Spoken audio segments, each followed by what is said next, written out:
Hello friends, in today's video I'm gonna be walking through how to add image alter tag text on Squarespace. But before getting started this video, make sure to subscribe. How to 1 minute.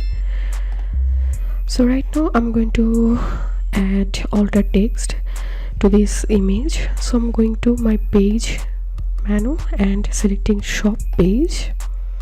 So here is the product. So click on this three dot and click on edit.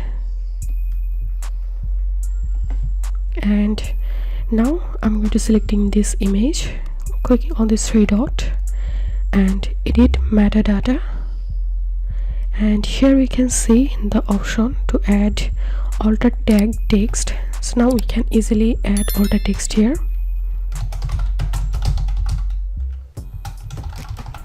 and click on apply. So this was how we can add alter tag text on Squarespace. If you think to see more Squarespace videos, please check the links in descriptions. If this video helped you, give a thumbs up and please consider subscribe to How to 1 Minute. Thank you for watching.